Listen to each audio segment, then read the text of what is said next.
Hello, and welcome to the Parent Survival Kit, where our mission is to take parents from surviving to thriving in their households. My name is Gene Schwalen. With me is my beautiful bride, Dr. Sonia Schwalen, expert pediatric psychologist, nationally certified school psychologist. And we've got a really interesting 3-episode series that we're going to unleash today. Today's going to be episode 1. So the series is called Unplugged. In each of the next 3 episodes, we're going to dive into some really serious concerns and issues that parents are having. It's been around for a long time. It's getting worse. And so we want to address this. So episode 1 is going to be called Life or Death. Today we're talking about digital addiction, gaming, device, social media, internet, and screen addictions. Episode 2 is going to be called Lost in New York. And then episode 3 is cyberbullying and sexting. We're going to dive deep into some of these topics. So some of this stuff is going to be eye-opening, gut-wrenching a little bit in some ways. Some real truths are going to come out that all parents really need to be aware of. I think a lot of us are aware of these things, but we want to kind of shy away from them. Our kids don't do that. You know, that's going to happen. That doesn't happen in our households. So really some serious topics that we're going to uncover these next 3 episodes. So let's talk about today, life or death. Okay. So when you were introducing the series and you said, today's episode is going to be called Life or Death, I was kind of thinking about, why are we even calling it Life or Death?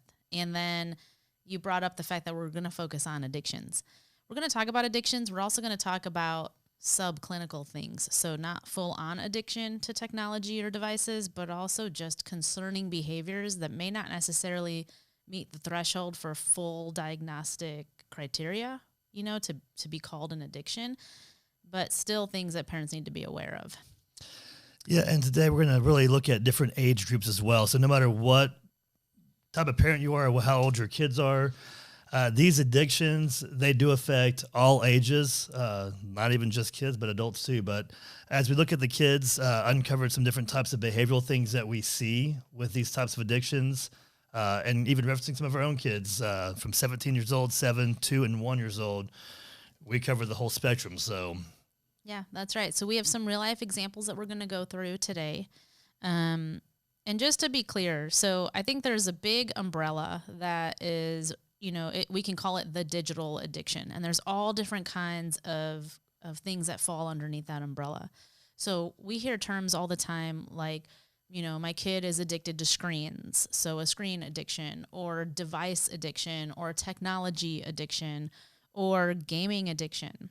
Or phone addiction. Phone addiction, very good. I tell us all the time, I'm going to have to surgically remove that from your hand. Yeah, and we'll talk about that too, because for kids, a lot of the time, it can feel like another appendage, like it's truly like another arm, as if it's a part of their body. And so taking it from them can very much feel like you've cut off an arm. It's a painful experience for them, emotionally and physically. There are actually official names for addiction in like the DSM or in the ICD. Now, these are things that the World Health Organization is strongly considering to become a part of the diagnostic manuals and the way that providers are thinking about how to label these problems in kids. So you may hear things like internet addiction disorder or internet gaming disorder.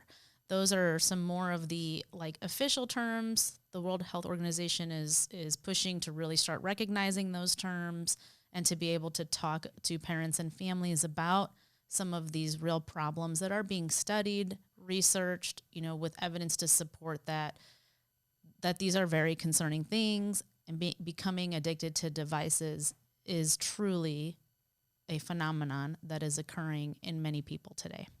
Absolutely. And there's also even inpatient centers across the country. We looked at one and talked to some people at one in Seattle as an example that have an entire just huge inpatient facility specifically dedicated to those who have gaming addictions. That's right. And so I think today what we're going to do is we're going to talk about, a lot of parents have heard that, watching screens or looking at a screen for too long is not good. And their cell phone may even give them a notification every day or every week about your screen time was up, 30% this week, or it was down 50% today. And and they understand it, but they don't necessarily always know why. So we hear all the time, our gut feeling even tells us like, this isn't normal. This is not how we grew up. Why are the kids always wanting the device or on a screen?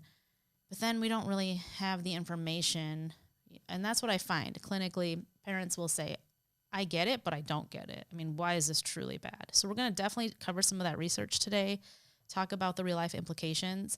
And then, like you said, there's actually treatment centers that are popping up now that are dedicated just to treating device addictions.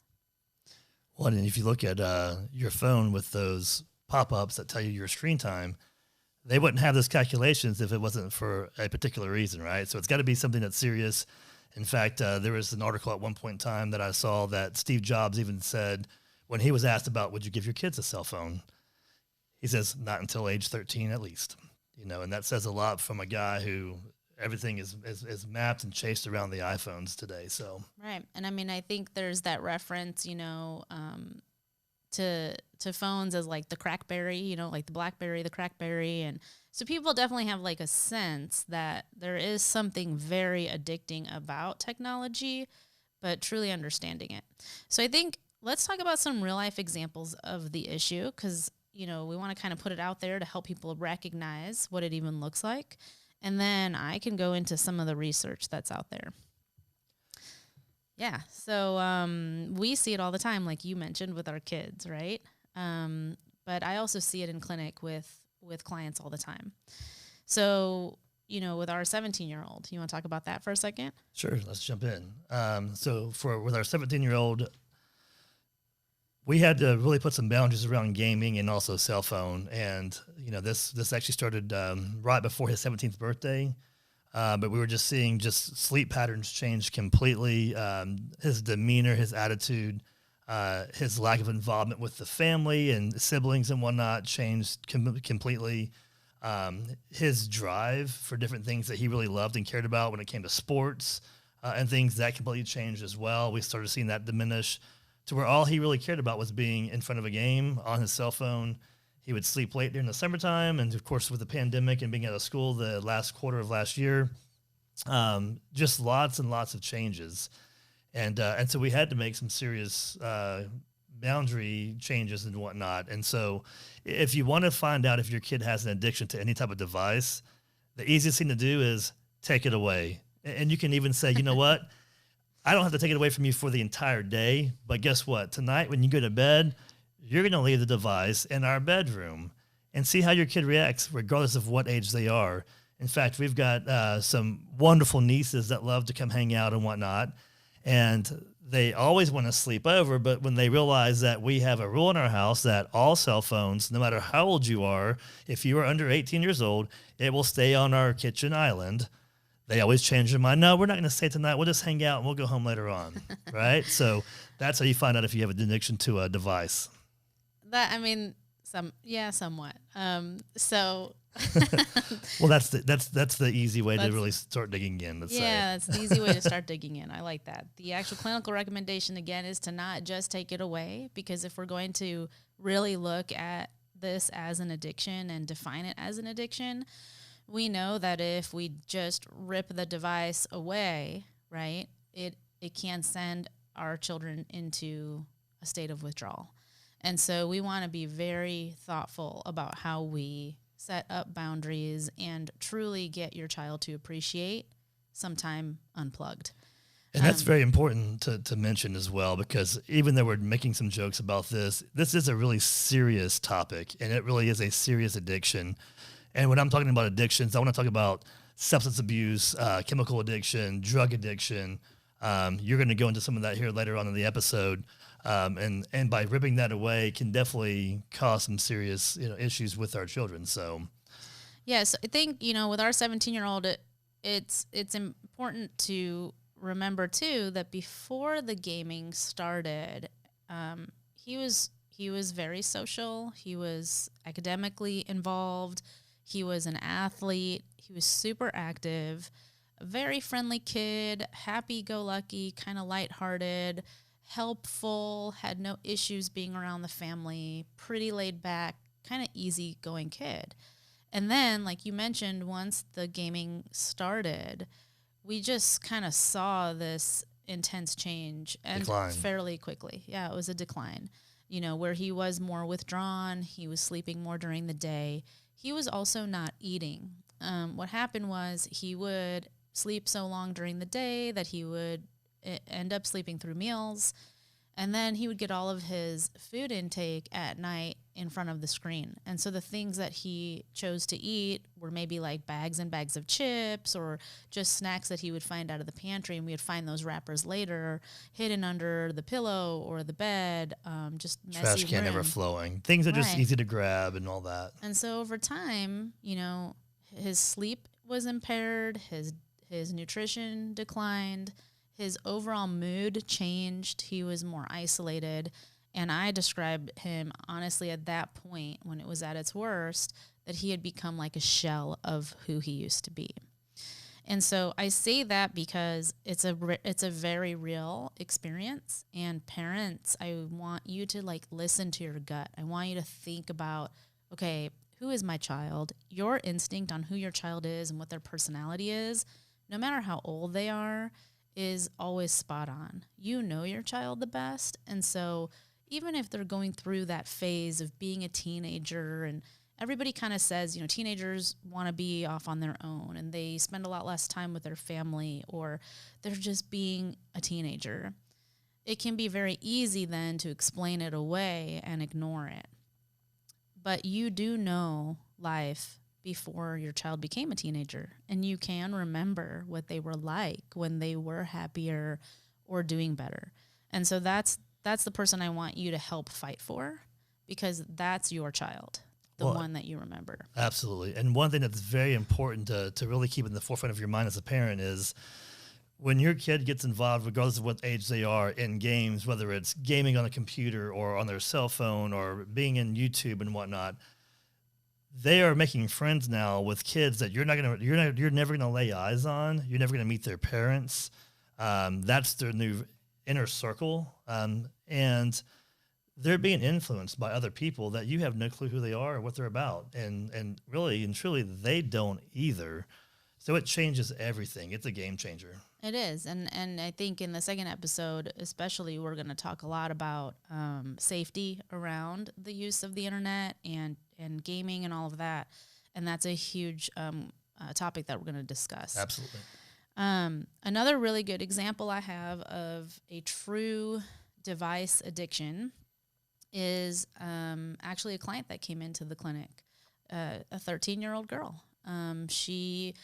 She was actually considered to be addicted to her cell phone and social media.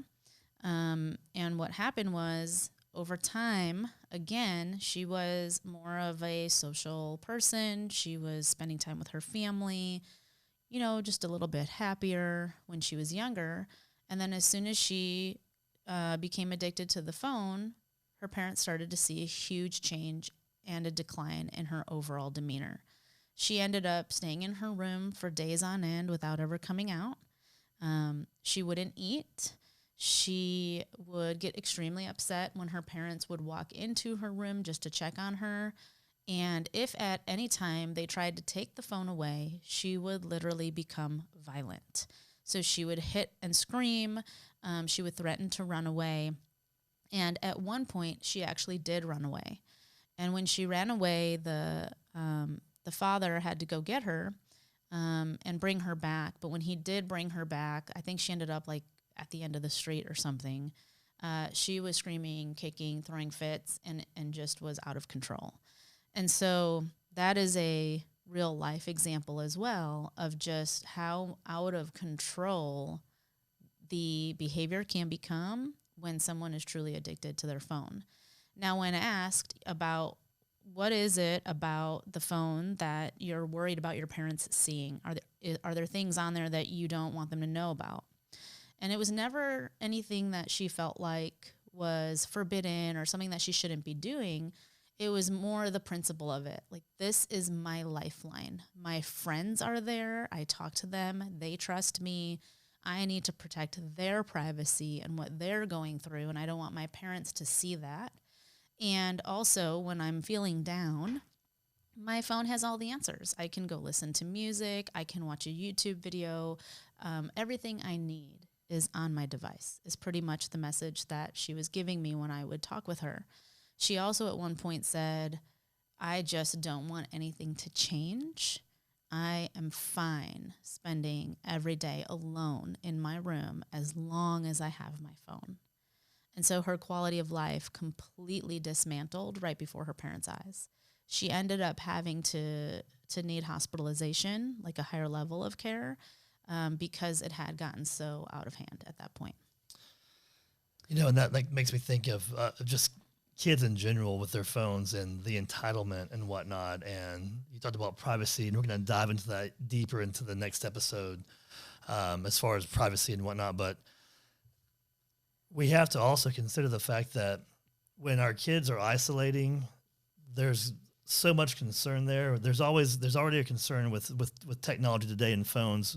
Most kids are texting. They're not calling each other on the phones like we used to do back in the day. And, when you and I met, we'd spend hours all night long on the phone with each other. Couldn't hang up. You hang up first. No, you. Who's going to hang up first? I'm not hanging up. You hang up. And all that. And kids don't do that anymore. It's all texting and whatnot. So there's no social interaction there to begin with the cell phones these days. Kids are self-diagnosing. They have, questions and concerns about themselves, how they're feeling, their bodies, and everything else. They're talking to their friends. They'll just Google it, and Google has all the answers.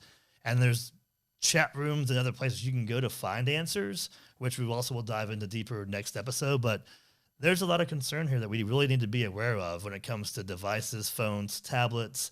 As we talk about different types of case studies and whatnot, we have our 7-year-old, and we saw at 3 and 4 years old, as a blended family and spending, 1 week on here, 1 week off over here. When she was at her mom's house, she would have her iPad over there that she actually would. I mean, that was the iPad nanny, right? That we all know of. And that was very much the case at her mom's house. And when she was at our house, if you remember, we literally had to hide her Till iPad from her. And she would like go try to search for it and ask for it. And it's mine. I want to see it. Why can't I have my iPad? And we had to do a lot of work breaking that habit to where to this day, she doesn't even have an iPad or a phone at our house. But the tantrums and just the out of controlness and just that overwhelming desire to have that near her, just to have it in her possession at 2 and 3 and 4 years old, Right. was that's just mind boggling. Yeah, and so as we're going down the spectrum in age. We started at 17, now we're going to 13, and now we're at 7 years old. And as you get younger, you actually start to see more tantrums. So when they're older, they tend to isolate and withdraw and feel like no one understands them except the people that they're talking to, either in the gaming chat rooms or on social media on their cell phone or whatever it might be. Those are the types of responses that the older kids will give. In a younger child, like a 7-year-old or a 2-year-old even, we see the tantrums.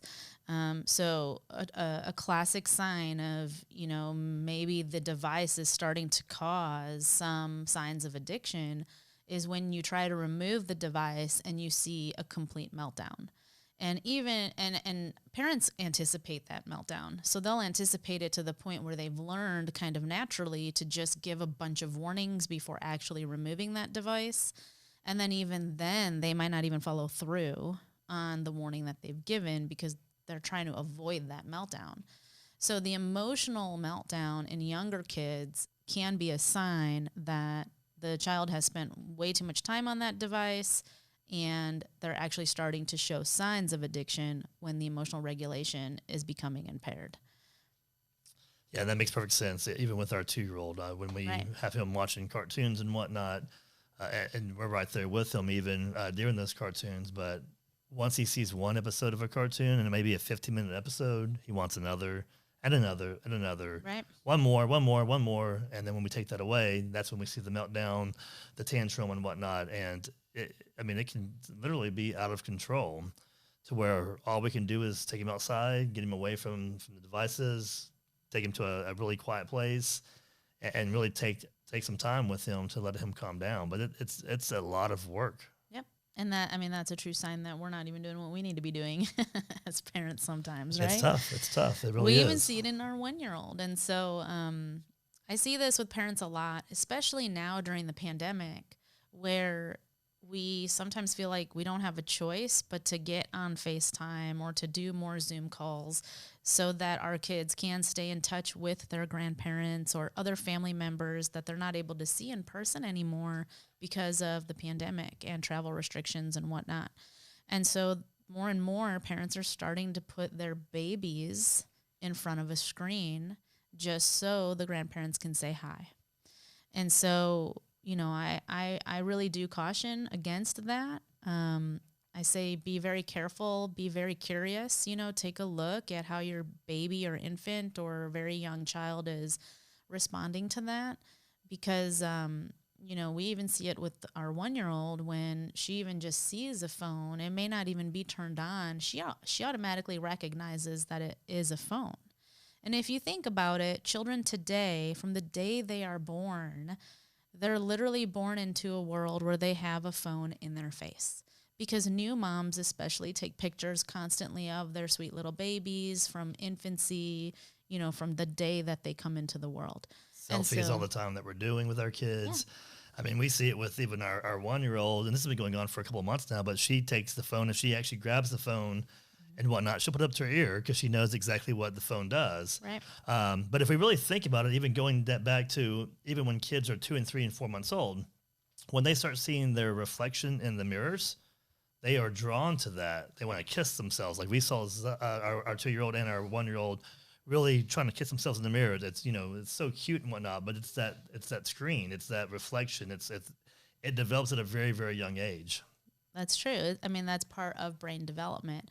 And so in terms of, making sure that you're not just handing the phone off to your baby or letting them look at this TV when the TV's on, making sure that they're turned away from it or that you wait to turn the TV on until after they go to bed. Those are some of the strategies that I try to advise parents on when you're trying to protect really young eyes from screen addiction. So those are some personal or close to home examples. But then I think there's the examples that everybody can say that they've noticed. You know what I'm talking about? Yeah, I mean, we have a really close friend that I've known for over 20 years, and him and his wife. I mean, they're very highly educated, very successful people. I mean, so there's no one that's excluded in this. I mean, even we struggle at times with certain things in these areas because it's tough. It's tough in the technology world, especially as you mentioned with the pandemic and doing Zoom and FaceTime and whatnot, so we can keep everyone linked in at different times. But we've got some friends that their young daughter, who's now like 3 years old, I mean, she owns his phone. So at night, if I wanted to get in touch with him anytime after 5 o'clock, it's impossible. You would think he's at work from 5 o'clock till about midnight because he can't answer his phone. But no, actually, he answers his phone during the day and not at night because this kid owns the phone. And she knows how to decline calls. She doesn't tell him when text messages come through. I mean, she owns the phone. She lives on YouTube. And, these things are really serious stuff. We also see kids when we used to go out to dinner before the pandemic. I mean, we would see families and mom and dad are there on their phones. Kids have their headphones on and they're sitting there with their tablets and they're quiet. So everyone has a peaceful dinner all to themselves. It's like they have their own little bitty booth or little pod that they're in with their device and their dinner. And it's, everyone's happy. And that's what we see and across the world today. Well, and even the example that you just shared about the kids at the restaurant, where no one's really having a conversation, the children are kind of being nannied by the tablet, but that headphone example, because when I see kids with headphones, it's one thing, but lately here I've been seeing a lot of teenagers and younger kids with those AirPods in all the time too. So they're not necessarily have a screen in their face, but they constantly have something in their ears, something that's stimulating them, just some connection to technology at all times. Yeah, it reminds me of this is just actually like probably just a few years ago, maybe 4 or 5 years ago, but I would see all these, and more so, it's kind of funny, more so guys and girls, but guys and girls, and usually, parents or adults, and they have that earpiece in. The Bluetooth the earpiece. Bluetooth earpiece, and they're walking around no matter where they're at, and they have that in, and they're walking They all around look talking. like they're talking to themselves. And I looked at them, I'm like, they really think they're so important. It's so funny. I mean, I just thought it was hilarious. I'm like, I would never do that. You don't and really see that anymore now. You don't, but now everyone has the AirPods, and now Right. they're getting smaller and smaller, and they're easy to hide.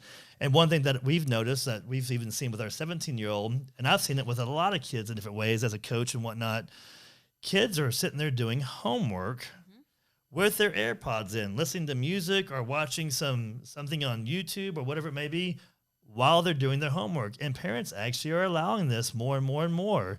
And our son even tried to say, well, I mean, I can concentrate better if I have those in. Really, can you? Can you multitask that well? Because there's a famous saying out there, and I forgot who said it, but to do more than one thing at one time is to do nothing at all. And because, actually scientifically, it is impossible for our brain to attend to do different things fully at the same time, right? And so multitasking is a myth. It's not a real thing. But what you said is there's more and more parents out there that are allowing it to happen because kids can be so convincing, right? And sometimes in the life that we live, the busy life where we're constantly sacrificing as parents, it's just easier to like pick certain battles, right? Yeah. And I think today we're here to say when it comes to technology and devices, this is a battle you want to pick. This is a life changer, man. This is why we call it life or death. It's a game changer for future success. This is something that's really been coming up more and more over the last few years. It wasn't prevalent in my time. You're a few years younger than me, sweetheart, but even in your time, I mean, I remember when I was in high school. I have a really good story I want to say. I had to borrow if I wanted to use a cell phone, I had to borrow my dad's Motorola big block phone and whatnot. And I mean, I remember one time we went on vacation to Alabama over the summertime for like 2 weeks, and I was so upset because I had to leave my friends and my girlfriend and everything else during this 2 week time period. I'm like, I don't have a way of talking to my friends. My friends are out doing these things or going to the beach. And so I would sneak off of my dad's phone and go to the rec center that we could walk to.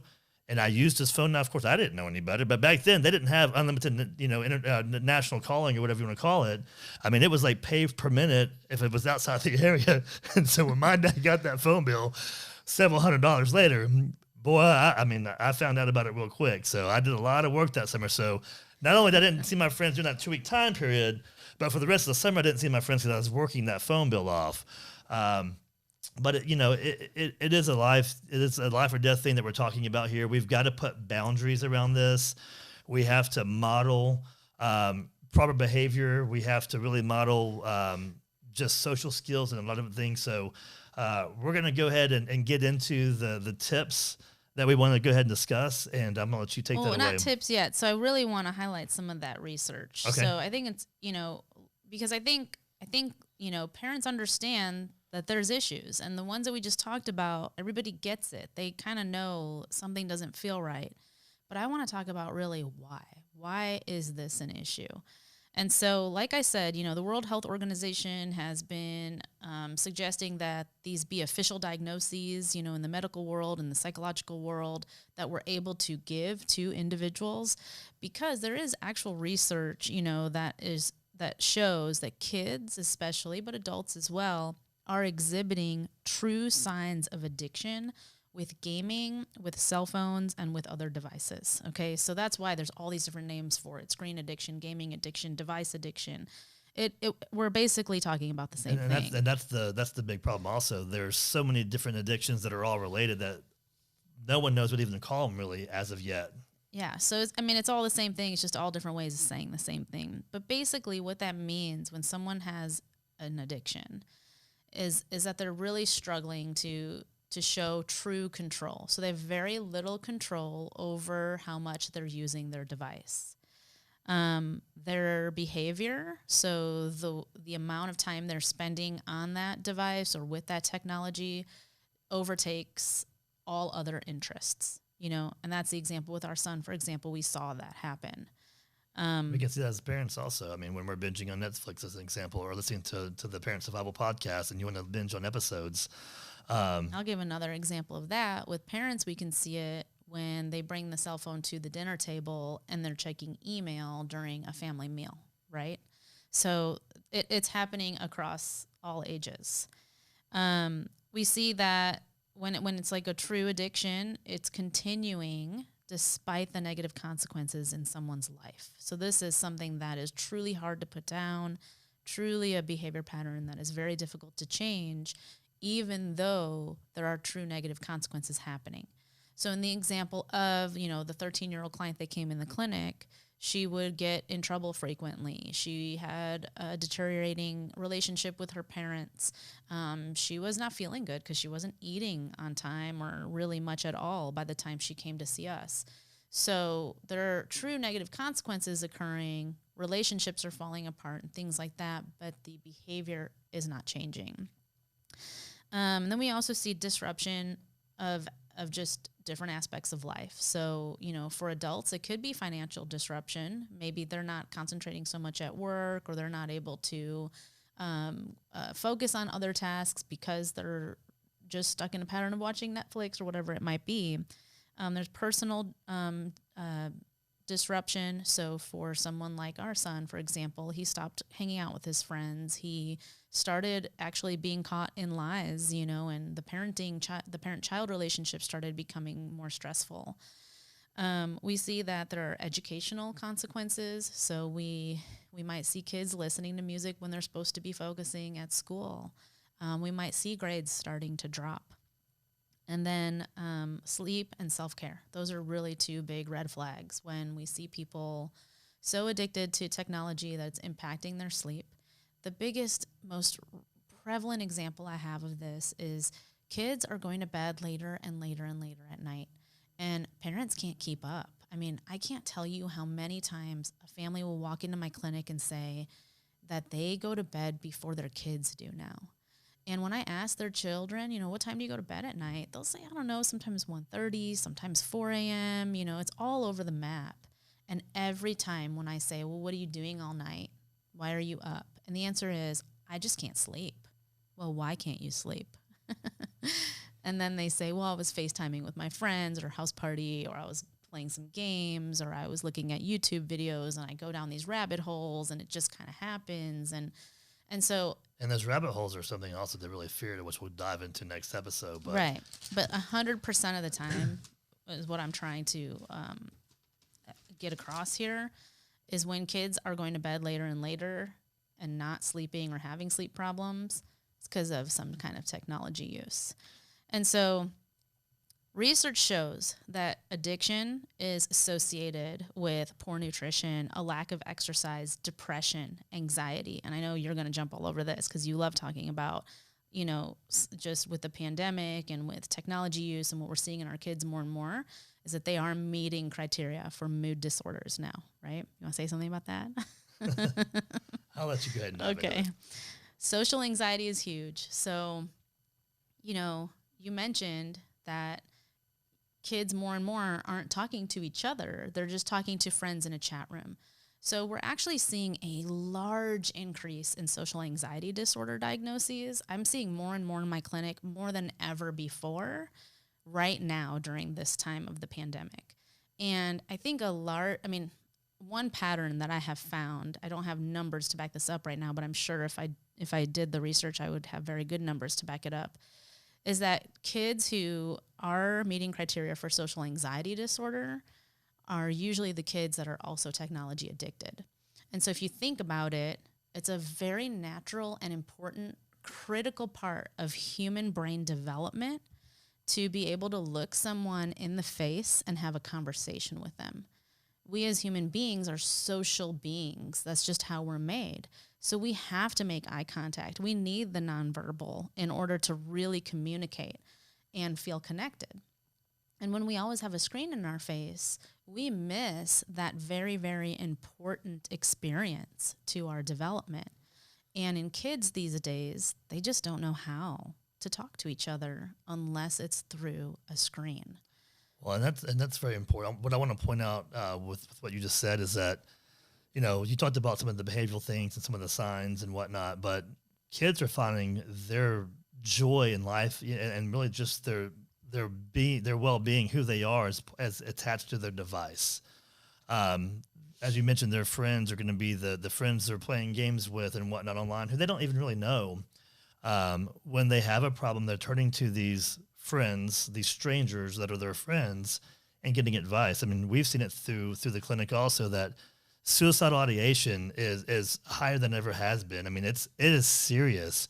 You got strangers out there playing games with kids, and kids think these are their friends and say, well, you should do this and you should do that. Go cut yourself or do this and do that. I mean, we're seeing it nonstop. That's right. And as parents, a lot of us are thinking about, okay, well, screen addiction. Well, I'm just going to get on Amazon and buy those glasses that reduce the blue light and everything's going to be good. But it's really not about the eyes. The eyes are actually the least of the concern right now with screen addiction, with all these other things so prevalent. So it's really important to really understand the magnitude of how this stuff will unspiral. And once you get to a certain point, it is very, very difficult to get your kids back. And it starts now. And if we don't make a change today and start making changes today, what about our grandkids and their grandkids? I mean, it's just going to spiral out of control. Yeah, and I can tell you're really worried. So it's a good thing we're doing this series. I want to tell parents too, just kind of the addiction definition, because I think when we hear the word addiction, we think about drugs and alcohol, right? And so it's newer to think about it with regard to technology, but think about addiction as just this compulsively repeating the same behavior at the cost of everything in your life. And that's really what it comes down to.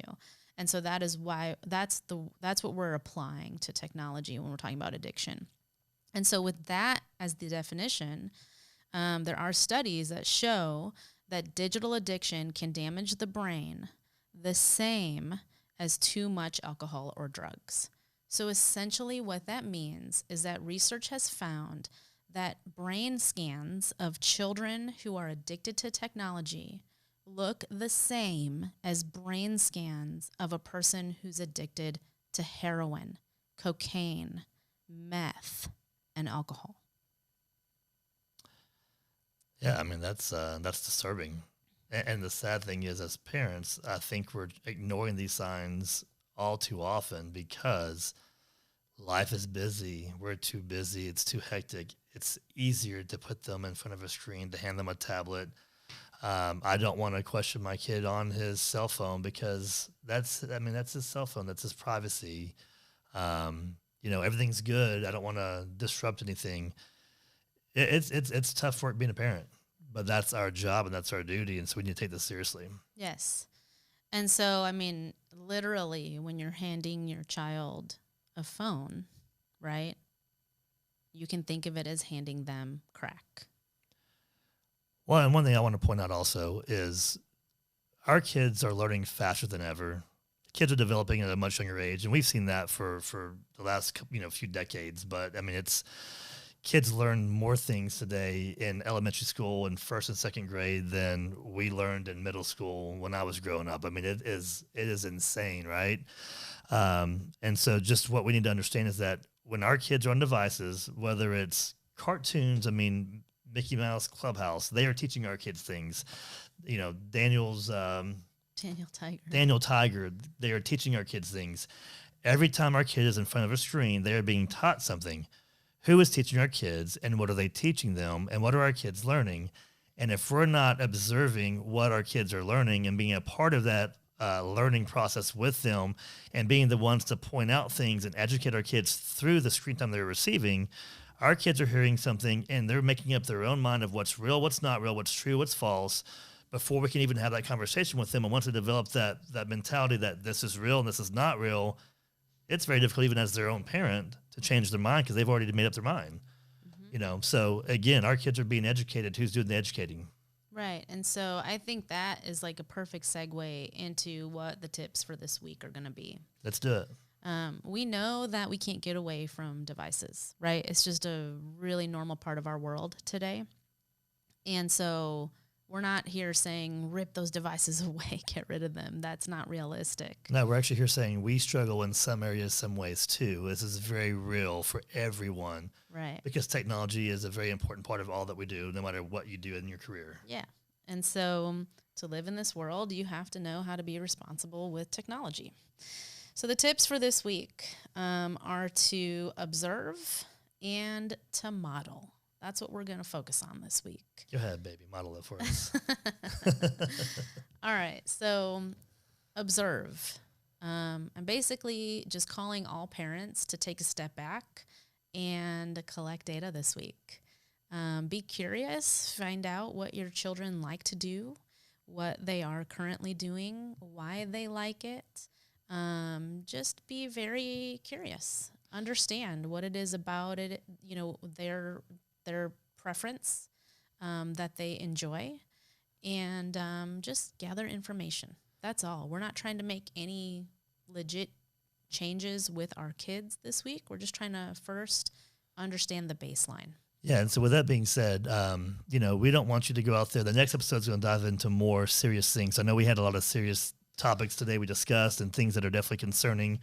The next episode is going to be even more gut-wrenching. It's going to be, right in your face. But this call to action for this week is to observe, to be a part of what your kids like. That actually goes a long way in itself. When you're actually beside your daughter or your son, doesn't matter how old they are, and being a part of their life, just observing, they actually really like that. They may think it's weird at first. What are you doing about my business? Why are you up here next to me? Like, why do you care? But once you are like just really just wanting to be a part of their life and just seeing what they're doing, they actually really enjoy that. So you can really see what's going on. Ask questions.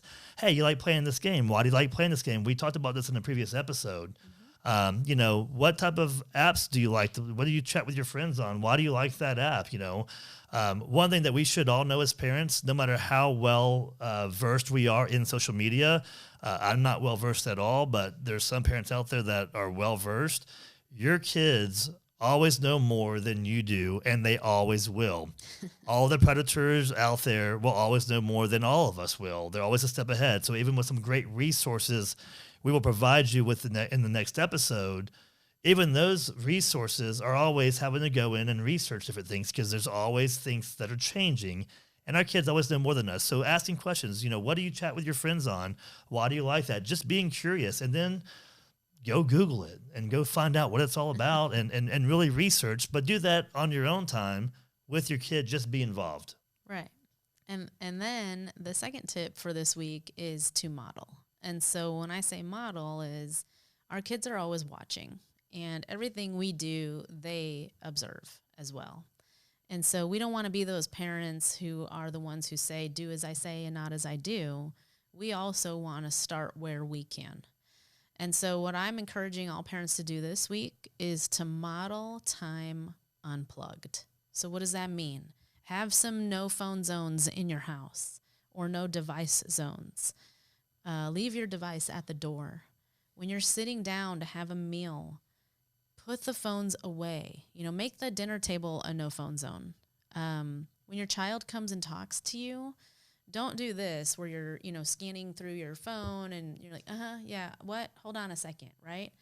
Stop what you're doing. Put that device down. Look your child in the eye and talk to them. So those are the things that I want the parents to focus on this week is observe your child and model unplugged time. Yeah, and with observing also, I just want to just add in there. So whatever age your kid is, like even our 2-year-old, watching the cartoons that they're watching, because sometimes we put on a cartoon that we think is going to be appropriate, or it may be appropriate, and we find out real quick that, oh my gosh, this is not appropriate at all. Some of the things they're saying, teaching, and whatnot. There may be some scary things that our kids have nightmares about later on, even though it was we thought a kid-appropriate cartoon. Right. And then with the modeling, you mentioned no cell phone or no device zones, which is a great thing we should do. We should also have some time blocks throughout the day or in the evening that, for 30 minutes from this time to this time, and start it today. And this will be a good segue into some things we're going to actually really have a call to action on next episode and the third episode. But start today for 30 minutes from this time to this time. None of us have devices at all. We're going to sit together and play a game or talk or Go for a walk. Throw the ball around. Get some fresh air. Sounds Get the great. cards out. Teach your kids how to play rummy. Rummy, now that sounds fun. Yeah. Well, thank you guys for tuning in today to the Parent Survival Kit, where our mission is to take our households from surviving to thriving. We really appreciate you guys tuning in each and every week.